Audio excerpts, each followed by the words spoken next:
যোগ্য বিবেচিত হয়ে সারিছেন। You need not worry about whether you will get the pass or not. ଆପଣ pass ହେବେ କି ଫେଲ୍ ହେବେ ସେ ବିଷୟ ଚିନ୍ତା କରିବାର ଦରକାର ହିଁ ନାହିଁ।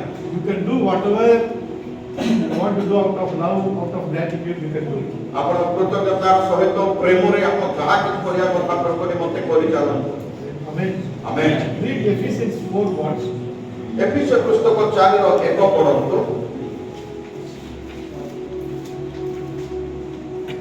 ଅତଏବ ପ୍ରଭୁଙ୍କ ଏତୁ ବନ୍ଧି ଯେ ମୁଁ ତୁମ୍ଭମାନଙ୍କୁ ଅନୁରୋଧ କରୁଅଛି, ତୁମ୍ଭେମାନେ ଯେଉଁ ଭାବନାରେ ଆଉତ ହୋଇଅଛ ସେଥିରେ ଯୋଗ୍ୟ ଆଚରଣ କର। You have to walk worthy of the calling. ଆଉ ଏଠି କୁହାଯାଉଛି ଆପଣ ମାନେ ଆହ୍ୱାନର ଯୋଗ୍ୟ ଆଚରଣ କରନ୍ତୁ। Already you are called, now you walk accordingly. ଆଉ ଯେହେତୁ ଆଗରୁ ତ ଆପଣ ଆଗତ ହେଇଛନ୍ତି, ଆଉ ବର୍ତ୍ତମାନ ଏଠି କୁହାଯାଉଛି ଆପଣଙ୍କର ଆହ୍ୱାନ ଅନୁସାରେ ଆପଣ ଯୋଗ୍ୟ ଆଚରଣ କରନ୍ତୁ, ଆପଣ କାର୍ଯ୍ୟ କରନ୍ତୁ। Yeah, okay.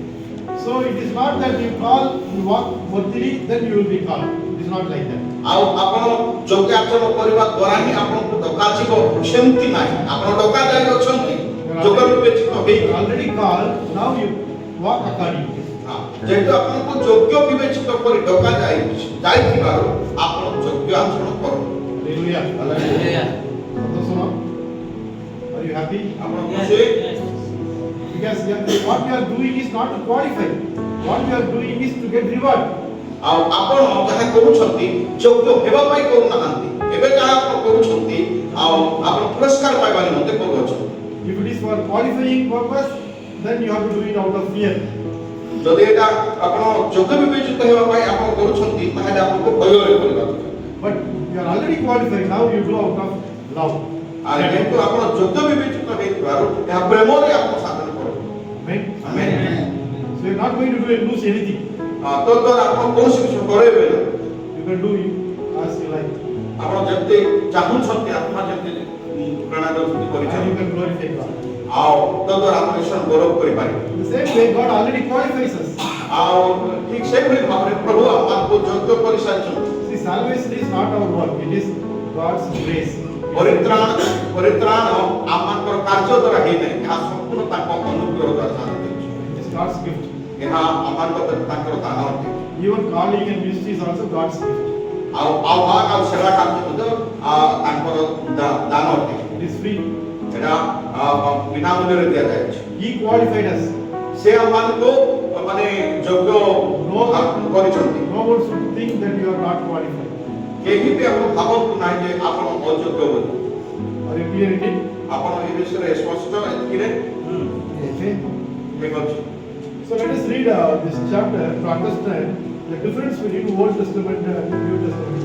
ଆଉ ଏଇ ଯୋଉ ଶାସ୍ତ୍ରାଂଶ ଆମେ ପଢିବା ଯେ ପୁରାତନ ଶାସ୍ତ୍ର ସେବା କାର୍ଯ୍ୟ ନୂତନ ଶାସ୍ତ୍ର ବା ନୂତନ ନିୟମର ସେବା କାର୍ଯ୍ୟର ଭିନ୍ନତା କ'ଣ ଜାଣିବା ପାଇଁ। Verse 6 tells that the Old Covenant is of letters, the New Testament is of the Spirit. ଆଉ ପୁରାତନ ନିୟମର ସେବା ଅକ୍ଷରର, କିନ୍ତୁ ନୂତନ ନିୟମର ସେବା ଆତ୍ମାର। The Old Covenant started with writing the Ten Commandments.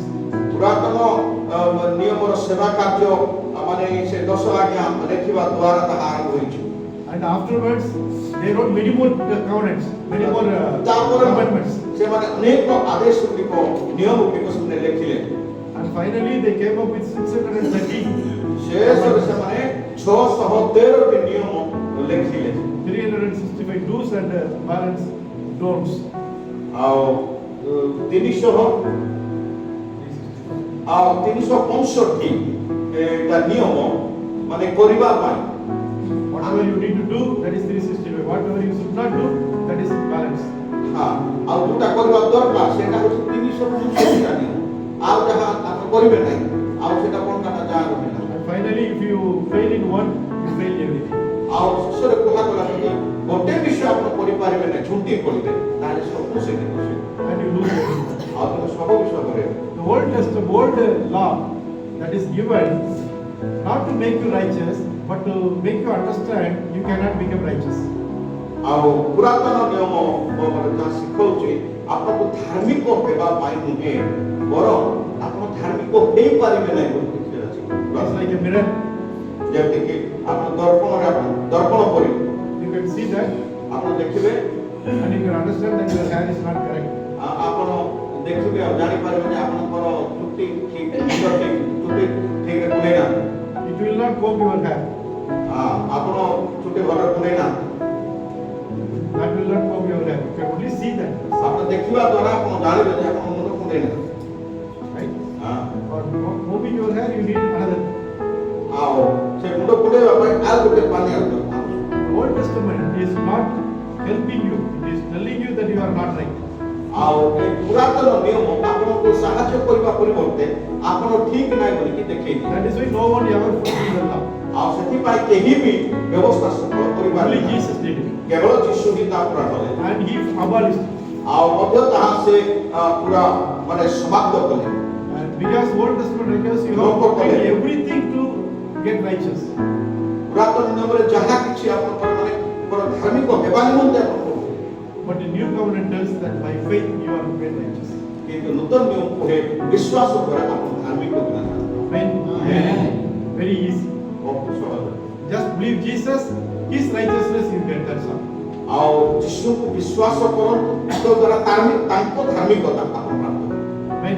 Amen. What is righteousness? ଧାର୍ମିକତା କ'ଣ? That is the courage or the eligibility to stand before God. ଆଉ ମାନେ ପ୍ରଭୁଙ୍କ ସମ୍ମୁଖରେ ଠିଆ ହେବା ନିମନ୍ତେ ଏକ ଯୋଗ୍ୟତା। When Adam committed sin, he lost it. ଯେତେବେଳେ ଆଦାମ ପାପ କଲେ ଆଉ ସେ ପ୍ରଭୁଙ୍କ ସମ୍ମୁଖରେ ଠିଆ ହେଲେ He could not stand before God. ସେ ପ୍ରଭୁଙ୍କ ସମ୍ମୁଖରେ ଠିଆ ହେଇପାରିଲେ ନାହିଁ। He was hiding himself. ଆଉ ସେ ନିଜକୁ ନିଜେ ଅଲଗା କରିଦେଲେ।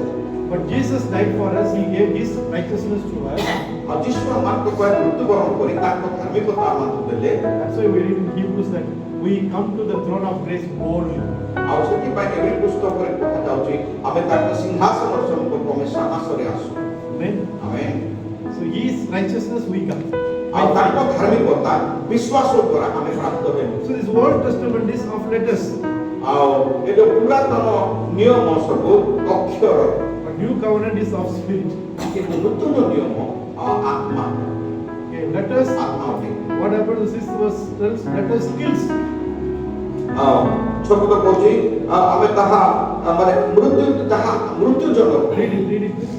ମୃତ୍ୟୁଜନକ କାରଣ ଅକ୍ଷର ମୃତ୍ୟୁଜନକ ମୃତ୍ୟୁଦାୟକ। ପଢନ୍ତୁ ସେଇଟା ଦ୍ୱିତୀୟ କରନ୍ତି 3:6 ପଦ। The letter killeth and the spirit giveth life. କାରଣ ଅକ୍ଷର ମୃତ୍ୟୁଦାୟକ ମାତ୍ର ଆତ୍ମା ଜୀବନଦାୟକ। Hallelujah.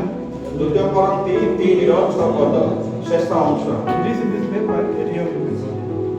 ଏଠି ଏ ପେପରରେ ଅଛି ସବୁ, ଆପଣ ପରେ ଯାଇକି ଭଲରେ ପଢ଼ି ବୁଝି ଦିଆଯାଏ। Yeah, I am teaching now in this.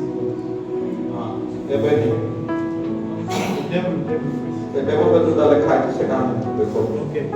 So the letter kills. ଅକ୍ଷର ମୃତ୍ୟୁଦାୟକ, ଅକ୍ଷର ମାରେ। When the law was given in the Mount Sinai, ଆଉ ସିନିୟ ପର୍ବତରେ ଯେତେବେଳେ ସେଇ ମାନେ 10 ଆଜ୍ଞା ଦିଆଗଲା, Moses climbed down. ମଶା ତଳକୁ ଓହ୍ଲେଇଲେ। Here people already they are doing idol worship. ଆଉ ଲୋକମାନେ ଏ ତଳେ କ'ଣ ମୂର୍ତ୍ତି ପୂଜା କରୁଥିଲେ। And that day 3,000 people were killed. ସେହି ଦିନ 3,000 ଲୋକକୁ ମରାଗଲା। Yes. The letter kills. ସେ ଅକ୍ଷର ମାରେ। But what happened when the Holy Spirit was given? କିନ୍ତୁ ପବିତ୍ର ଆତ୍ମା ଦତ୍ତ ହେବା ପରେ କ'ଣ ହେଲା? 3,000 people saved. 3,000 ଲୋକ ରକ୍ଷା ପାଇଲେ, ଉଦ୍ଧାର ପାଇଲେ। Hallelujah. The letter kills, the spirit gives life. ଆଉ ଅକ୍ଷର ମୃତ୍ୟୁଦାୟକ ବା ମାରେ, କିନ୍ତୁ ଆତ୍ମା ଜୀବନ ଦିଏ। Amen. Amen. So now how to apply it in our life? ତେବେ ଆମଙ୍କ ଜୀବନରେ ଆମେ କେମିତି ବ୍ୟବହାର କରିବା? When you preach, ଆପଣ ଯେତେବେଳେ ପ୍ରଚାର କରିବେ, your believers are sitting. ଆପଣଙ୍କର ବିଶ୍ୱାସୀମାନେ ବସୁଛନ୍ତି, After hearing the message, ଆପଣଙ୍କର ବାକ୍ୟ ଶ୍ରବଣ କରିବା ପରେ or when you are speaking, ବା ଆପଣ ଯେତେବେଳେ ପ୍ରଚାର କରୁଛନ୍ତି, it is killing them or it is reviving them. ଆଉ ସେମାନଙ୍କୁ ମାନେ ବଦ୍ଧ କରୁଅଛି ନା ସେମାନଙ୍କୁ ଜୀବନ ଦେଉଛି? Good idea.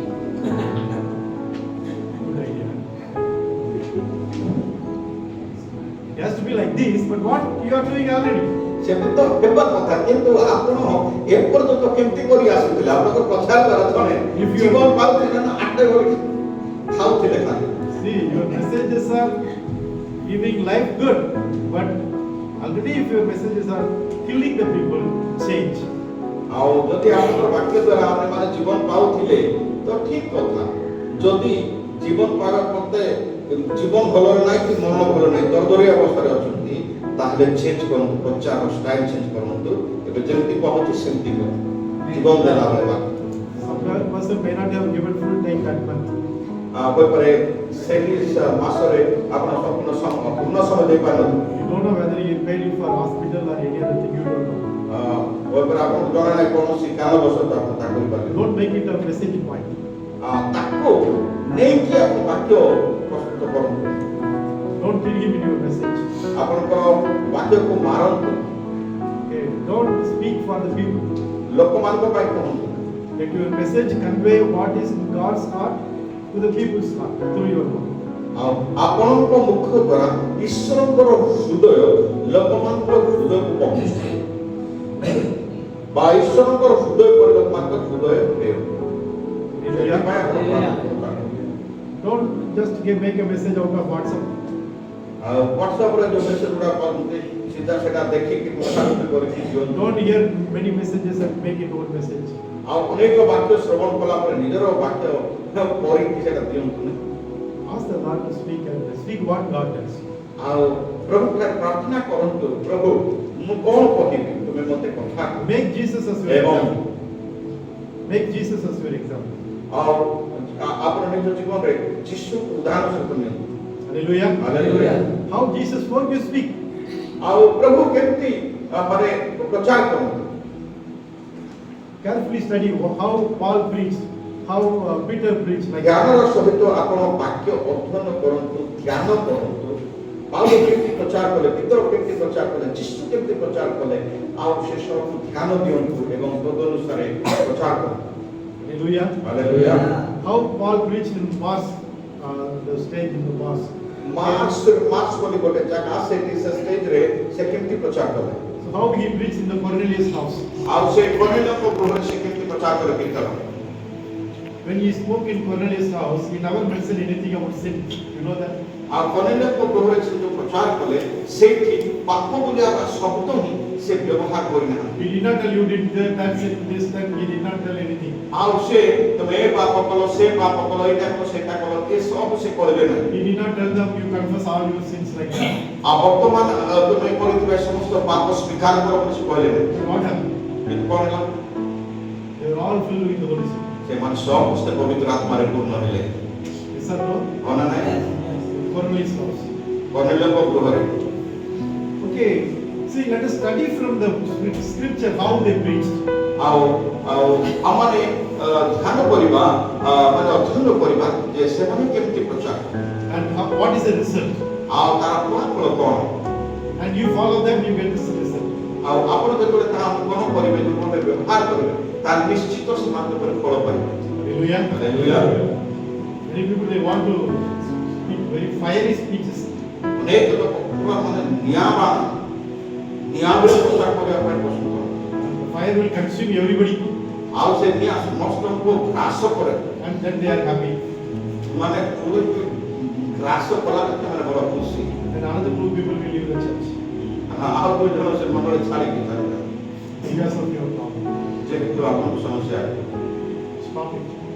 ସେମିତି କରନ୍ତୁ People are coming to the church with lot of problems.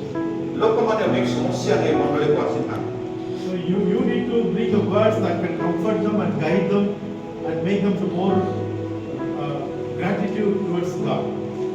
ଆଉ ଏମିତି ବାକ୍ୟ କୁହନ୍ତୁ ଯାହା ସେମାନଙ୍କୁ ସାନ୍ତ୍ୱନା ଦିଏ ଏବଂ ସେମାନଙ୍କୁ ଠିକ ବାଟରେ ମାନେ ପଢ଼େଇଲେ ଏବଂ ସେମାନେ ଯେପରି ତାଙ୍କ ସମସ୍ୟା ସମାଧାନ ହେଲା ବେଳେ ଆପଣ କଥା କୁହନ୍ତୁ ଯୋଉ ଦ୍ୱାରା ସେମାନେ ପ୍ରଭୁଙ୍କ ନିକଟରେ ଆପଣଙ୍କ Read the 7th verse. ସାତ ବୋଧ ସାତ ବୋଧ ପଢ଼ନ୍ତୁ This passage talks about the old covenant ministry and new covenant ministry. এই অধ্যায়টা পুরাতন নিয়মর সেবা এবং নূতন নিয়মর সেবা কার্য বিষয়ে কবে 7 ପଦ ପଢନ୍ତୁ। ଆଉ ଯଦି ଅକ୍ଷରରେ ପ୍ରସ୍ତର ଉପରେ ଖୋଦିତ ମୃତ୍ୟୁଦାୟକ ବ୍ୟବସ୍ଥାର ସେବା କାର୍ଯ୍ୟ ଏପରି ଗୌରବରେ ପ୍ରକାଶିତ ହୋଇଥିଲା ଯେ ଇସ୍ରାଏଲ ସନ୍ତାନମାନେ ମଶାଙ୍କ ମୁଖରୁ କ୍ଷଣସ୍ଥାୟୀ ତେଜ ସକାଶେ ତାଙ୍କ ମୁଖ ପ୍ରତି ସ୍ଥିର ଦୃଷ୍ଟି ଚାହିଁ ପାରିଲେ ନାହିଁ। There are another 3 points here. ଏଠି ଆଉ 3ଟା ପଏଣ୍ଟ ଅଛି। First, this is ministry unto death. Old covenant ministry is ministry unto death. ପୁରାତନ ନିୟମର ସେବା କାର୍ଯ୍ୟ ମାନେ ମୃତ୍ୟୁଦାୟକ। If you continue to do the ministry of old covenant, there will be more death. ଆଉ ଯଦି ପୁରାତନ ନିୟମର ସେବା କାର୍ଯ୍ୟ ଲଗାତାର ଆପଣ କରି ଚାଲିବେ ତାହେଲେ ନିଶ୍ଚିତ ଭାବରେ ଅନେକ ଲୋକ ମୃତ ହେବେ। Physical death, spiritual death, all the death will be there. ଶାରୀରିକ ମୃତ୍ୟୁ ଏବଂ ଆତ୍ମିକ ମୃତ୍ୟୁ ଆଉ ସମସ୍ତ ପ୍ରକାର ମୃତ୍ୟୁ ହିଁ ଥିବ। We are running the church for 25 years. ଆମେ 25 ବର୍ଷ ଧରି ମଣ୍ଡଳୀ ଚଲେଇଛୁ, Till the last year, we never had any death in our church. କିନ୍ତୁ ଗତ ବର୍ଷ ଆମେ ଆମ ମଣ୍ଡଳୀରେ କୌଣସି ଲୋକଙ୍କର ମୃତ୍ୟୁ କଥା ମାନେ ଶୁଣିଲୁ। No corona death, no accident death, କୌଣସି କରୋନା ଦ୍ୱାରା ମୃତ୍ୟୁ ନୁହେଁ କି ଦୁର୍ଘଟଣା ଦ୍ୱାରା ମୃତ୍ୟୁ ନୁହେଁ, no age death or no suicide death. କି ବୟସ ହେତୁ ମୃତ୍ୟୁ କି ଆତ୍ମହତ୍ୟା ଏଭଳି କୌଣସି ମୃତ୍ୟୁର ଖବର ନଥିଲା। Nothing. See, life only God can give. ଜୀବନ କେବଳ ପ୍ରଭୁ ଦେଇପାରନ୍ତି। We can preach life, but God gives the life. ଆମମାନେ ଜୀବନ ବିଷୟରେ ପ୍ରଚାର କରିପାରନ୍ତି କିନ୍ତୁ ଯୀଶୁ ପ୍ରକୃତର ଜୀବନ ଦେଲେ। I thank God and glorify God because He does all those things. ଆଉ ମୋ ପ୍ରଭୁଙ୍କୁ ଧନ୍ୟବାଦ ଦିଏ, ତାଙ୍କୁ ଗୌରବ କରେ ଯେହେତୁ ସେ ଏ ସମସ୍ତ କରିଛନ୍ତି। When we speak this words of life, that works in the people's life. ଆମମାନେ ଜୀବନ ବିଷୟରେ ଯେତେବେଳେ ପ୍ରଚାର କରୁ ସେତେବେଳେ ଲୋକମାନଙ୍କ ଜୀବନରେ କାର୍ଯ୍ୟ ଆରମ୍ଭ ହୁଏ। If you speak life, people will have life. ଯଦି ଆପଣ ଜୀବନ ବିଷୟରେ ପ୍ରଚାର କରିବେ ତାହେଲେ ଲୋକମାନେ ଜୀବନ ପ୍ରାପ୍ତ ହେବେ। Hallelujah. Hallelujah. So it is in your hand, ଏହା ଆପଣଙ୍କ ହାତରେ, in your mouth. ଆପଣଙ୍କ ମୁଖରେ What you speak. ଆପଣ କ'ଣ କହିବେ, ଯାହା କହିବେ If it is ministry unto death or ministry unto life. ଏହା ମୃତ୍ୟୁଜନକ ସେବା କାର୍ଯ୍ୟ ନା ଜୀବନଦାୟକ ସେବା କାର୍ଯ୍ୟ।